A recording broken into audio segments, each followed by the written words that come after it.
Shalom shalom, na kusalimia sana kwa jina la Bwana wetu Yesu Kristo. Naamini kwamba mpo salama, pia sisi tupo salama. Mungu ni mwema. Karibu sana ndani ya Yada Family. Tunawapenda na tunaendelea kutoa shukrani, kusema asante kwa nyinyi nyote ambao mnaendelea mkifuatilia vipindi ndani ya Yada. Kwa kweli tunaona support zenu, tunaona kweli mkono wenu ambao mnachangia ndani ya Yada. Mungu awabariki na aendelee kuwatendea mema.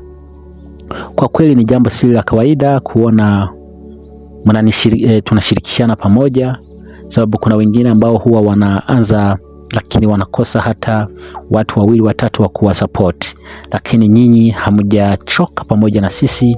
Kwa ukweli Mungu aendelee kuwatendea mema kama vile mnavyotutendea sisi. Moja kwa moja tulisema kwamba leo tutaenda kutafakari ama kutafsiri ndoto na tafsiri zake, lakini ndoto ambayo inabeba kichwa cha kuota umekufa ama kuota ukiona umezikwa. Siku ya leo ndio tutaongelea. Kwa hiyo usichoke na usiondoke.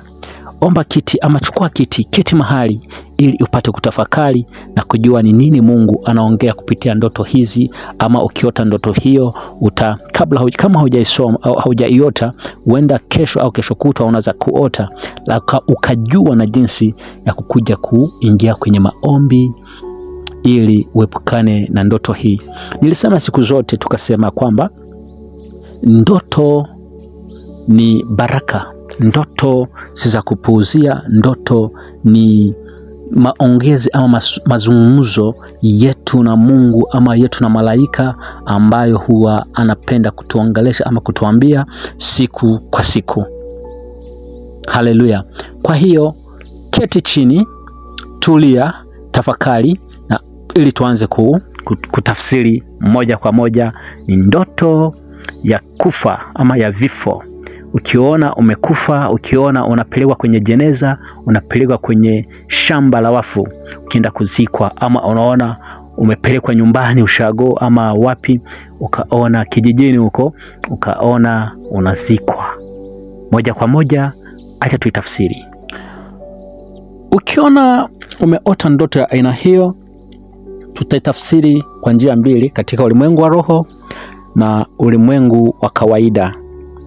Mara mingi huwa tunapenda kuchukua ama kutafsiri tukiwa na Biblia ama tukionesha mifano. Hata kama hatusomi ndani ya Biblia, tunaonesha mifano ndani ya Biblia.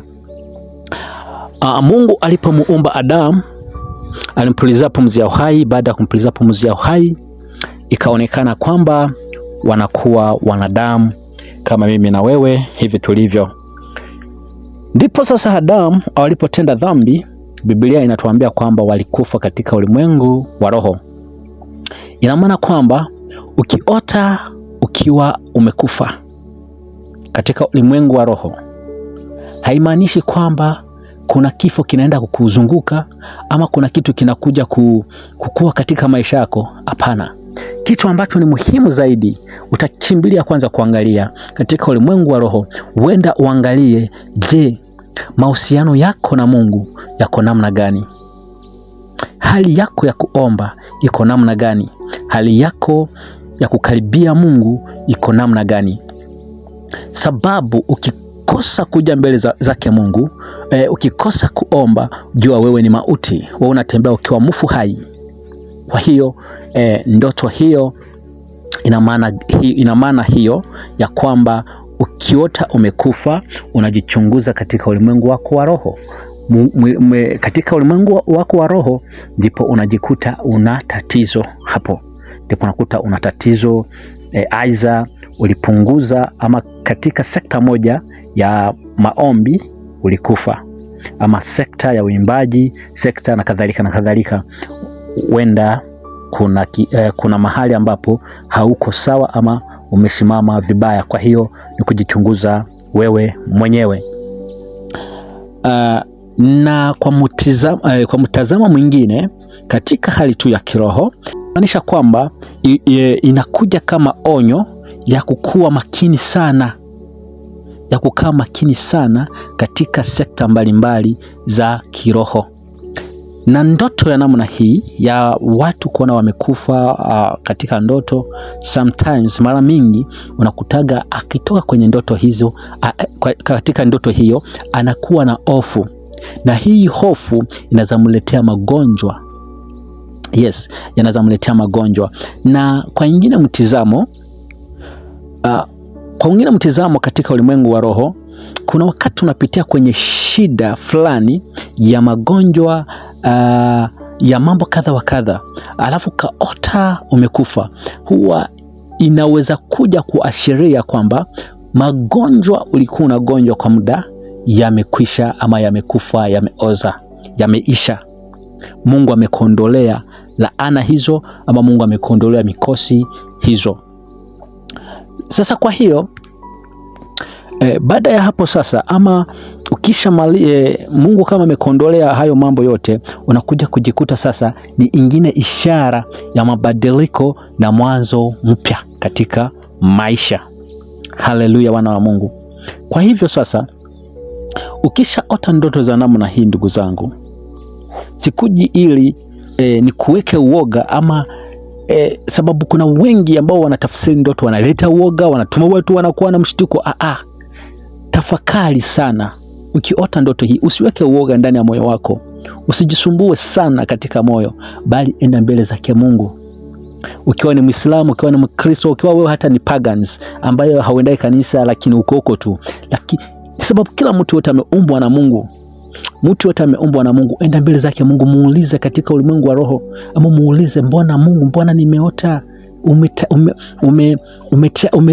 umeniambia nini? Hizi ndoto zimekuja kuniambia nini katika maisha? Lakini sasa ndio maana nimekuja kukutafsiria moja kwa moja katika sasa psychologically, katika maisha ya kawaida. Huwa tunajiuliza sasa, ndoto hizi zinaashiria nini? Ndoto hizi hazijaachana sana katika ulimwengu wa roho.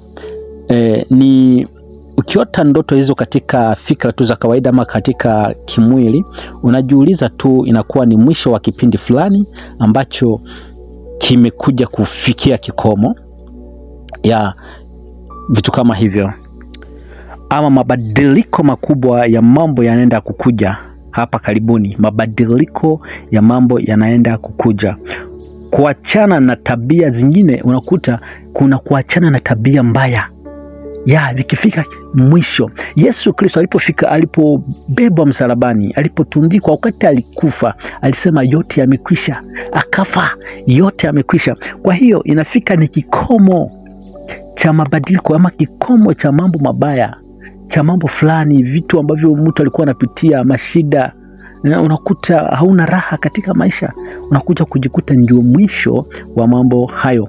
Kwa hiyo ukiota ndoto kama na hiyo, usiwe na hofu sana, usiweke moyo wako ndani ya hofu kujifikiria, ili usiwe na msongamano wa mawazo, bali ingia mbele za Mungu, omba Mungu.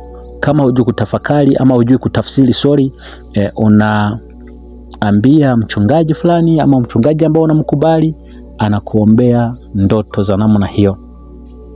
Mungu akubariki sana. Usitoke hapa, ili tuendelee kuchambua ndoto na tafsiri. Nafikiria, ama inaweza kuwa wewe hatujafika kwenye ndoto ambazo huwa unaota, na kuomba ndani ya comment section unaandikie, unaambie ndoto ambazo huwa unaota siku kwa siku, ili tupate kuzitafakari ama kuzitafsiri kwa pamoja. Mungu akubariki. Wewe wa baraka.